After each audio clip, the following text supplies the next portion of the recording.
Ladies and gentlemen, let me introduce to you Sir Reginal Hargreaves. Can you guess through this?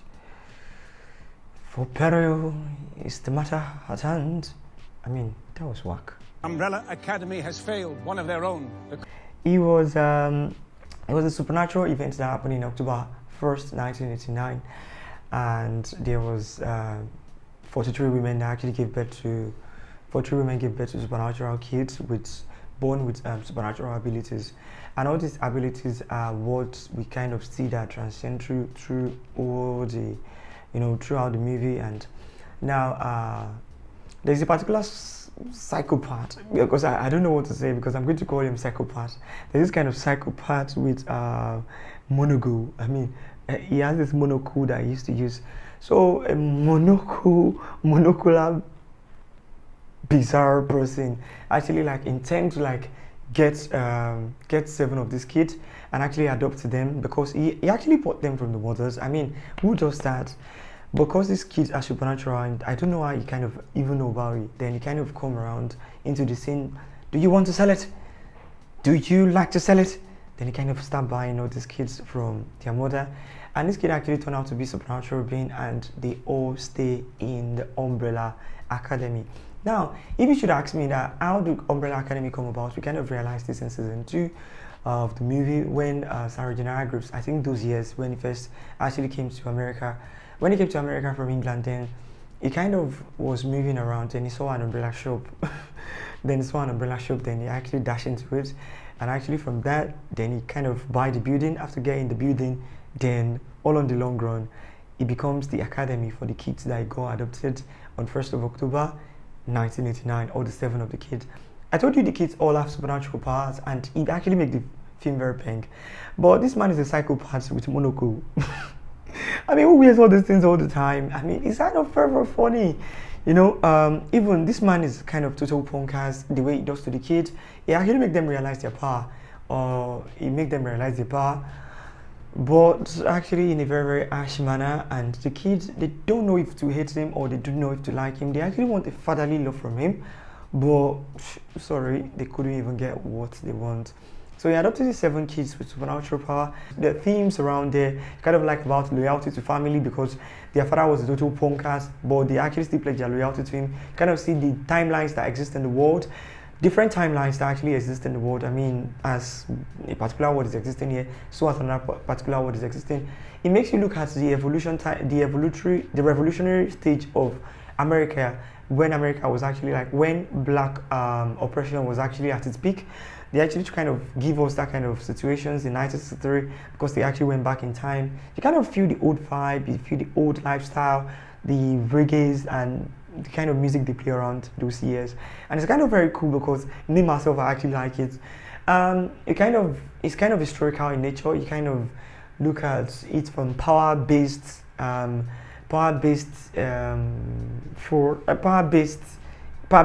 series, kind of, because Sir Reginal Hargreaves is power driven also, it's very, very power driven. I mean, using all this kid manipulation also is part of Sir Reginal Hargreaves' thing. So all this number 1, number 2, number 3, number 4, number 5, number 6, and number 7.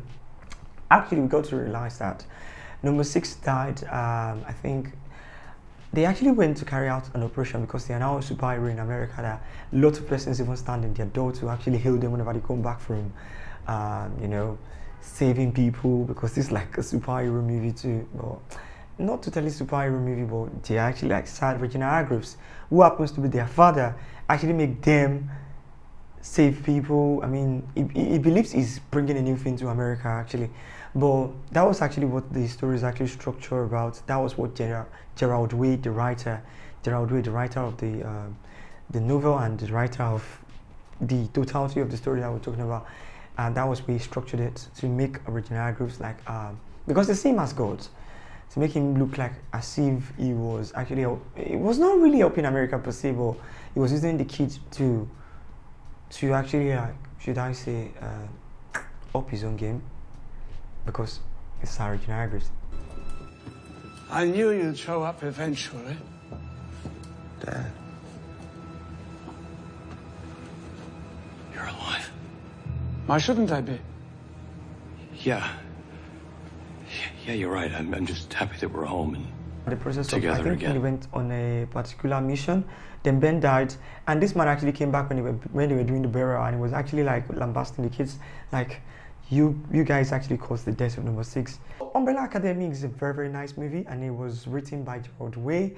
It's written by Gerald Way, and it's an American comic series, and also it's kind of fantasy and all of that. Now, to make you even understand even more, the story was just actually really based on the fact that there were these kids, and it talks more about the timelines in the world. I mean, the way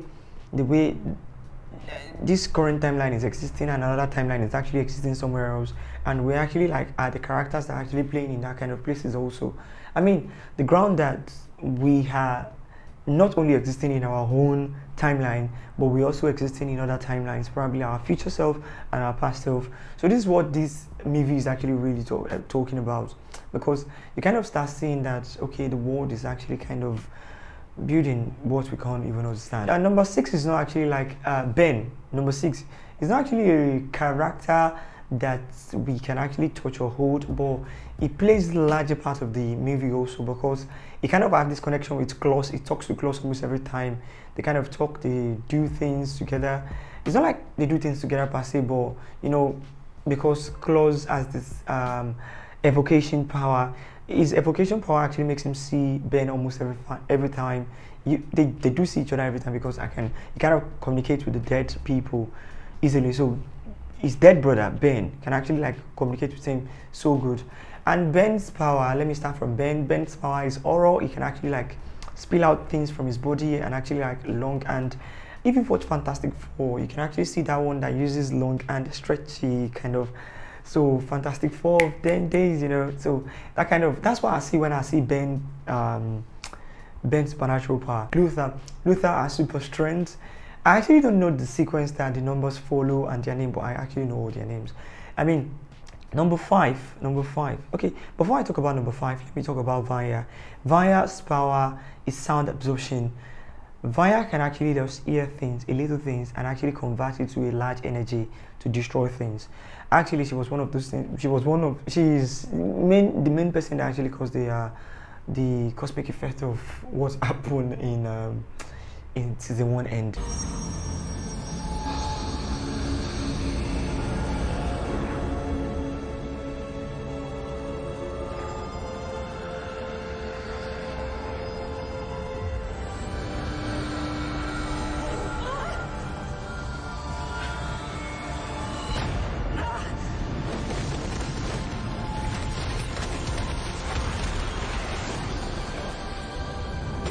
Kind of shoot back to the past so that he can actually get saved, but everything in the world then actually go out in that 2019 that he acted we actually saw the season 1 in. So the other thing that we'll talk about, I've talked about Luther, I've talked about Vanya, sound absorption, Luther, superhuman strength. I've talked about Niklaus type of vocation, and I've talked about Ben as someone who has the power of horror. I mean, I even make an example, giving Fantastic Four as one of the example, and trajectory manipulations. Trajectory manipulation is that of Diego.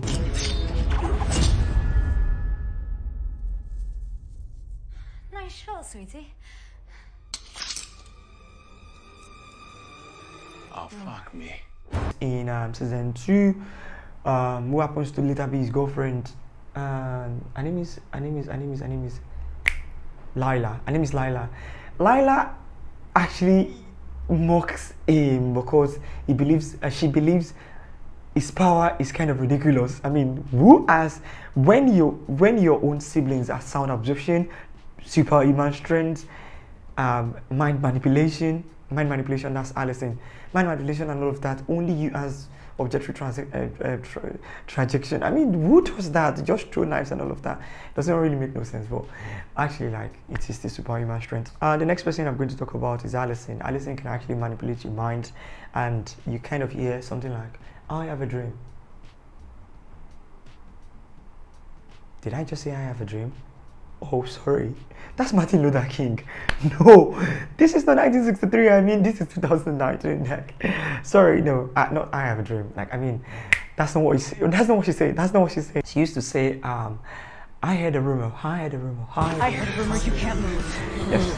So I actually got that right. So whenever she says I heard a rumor, she's kind of manipulating your mind. Anything she says after I heard a rumor, then you kind of start seeing it, then you kind of start doing it. I mean, it's just mind manipulation and all of that. Although some of the siblings actually get over it, but no natural persons on earth, like no natural persons in the world can actually get over it as fast as, because there was a time in season 3 that he did add a rumor to he did it to Luther, but it couldn't work because Luther actually kind of get over it. I heard a rumor you stay. Now, the next thing we should talk about is the actions that you're going to like be expecting to get in the movie. Now, in the movie, you kind of realize that you'd like the way Sir Reginal Hargreaves talks. I mean, he's a British man, and he's a British man acting in this American movie, and it's kind of very, very funny because he kind of look old. I mean, some kind of man that comes from Knockfordshire. I mean, Liverpool. I don't even know where he actually come from because I can't even relate with the accent. The accent is kind of actually very mad. And you kind of wear a monocle. Monocle, yes, that's what they call it, monocle. Monocle. Monocle. Come on, it's those lens, those kind of circle lens.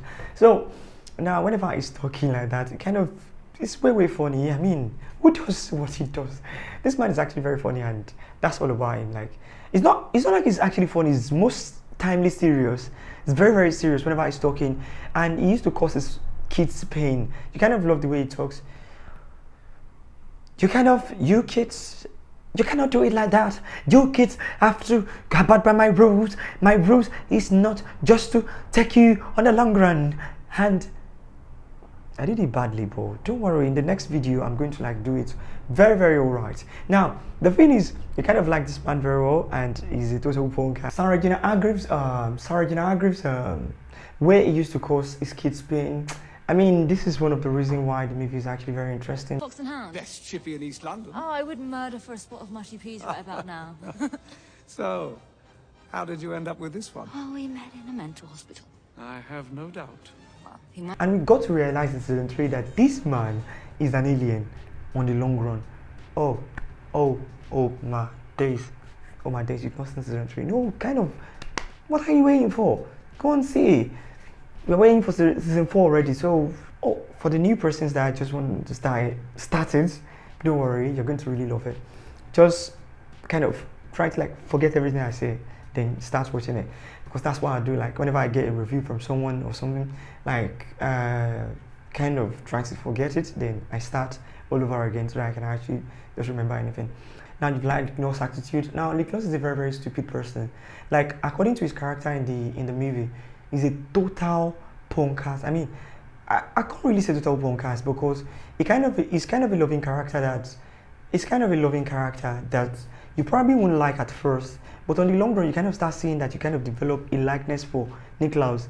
Nicholas is a gay in the movie, and it's over time that I started liking him, because when I started the movie I was like, who's this shithole? Come on, move out of this place. Like, on the long run I kind of start finding it difficult to not seeing Klaus in a particular episode and feel better. No, because it's just Nicholas. Nicholas is just being Nicholas.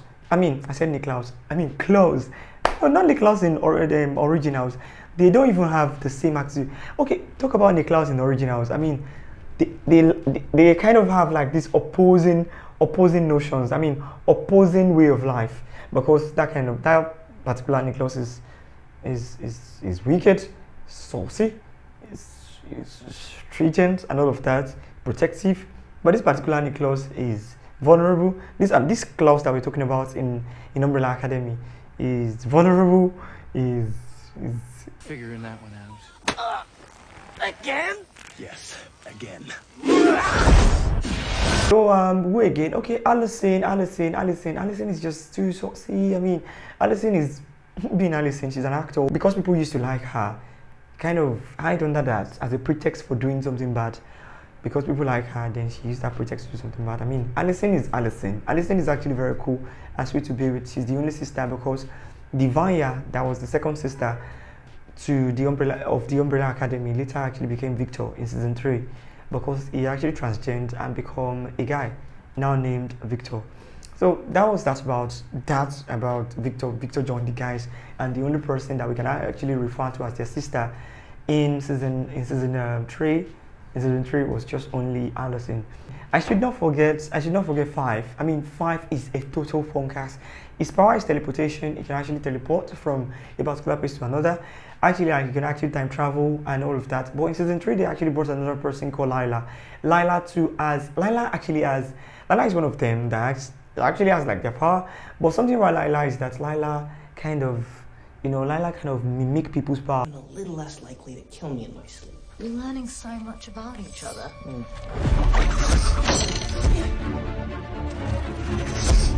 Kind of send a sound absorption energy to a particular place. Lila can see it and absorb it, just like he did in a particular episode where the mother asked him to in season 3. I think that was in season 3 or season 5.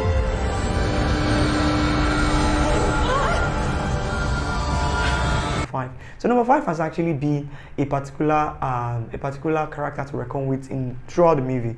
Something about him is that he once stayed in post-apocalypse then, and he was the only one, and he has a particular manic that he used to embrace so much, and that's the only thing that actually kept him going. He actually liked the manicure so well that I remember a particular part that what's his name, number one Luther wants to throw the manicure outside the window. Then he kind of was scared. No, don't do this. And I could remember in season 3 when a particular lady, part of the Sparrow Academy, spat on his face, and it kind of make him start losing his mind. Then the first thing he could actually remember or probably fathom in his mind was the image of the manic. So we kind of see that post-apocalypse then actually turned him, making him run mad and losing his mind. And it's so much like the manic because that was the only thing that kept him going throughout. Luther actually fall in love at a point in their life, even since when they were kids. But they kind of actually projected to, because their father must not see them. I could remember there was a particular time that Allison even make a tent. Okay, Luther make a tent for Allison so that they can actually just celebrate one thing like that. So they could be happy and be together in their own privacy.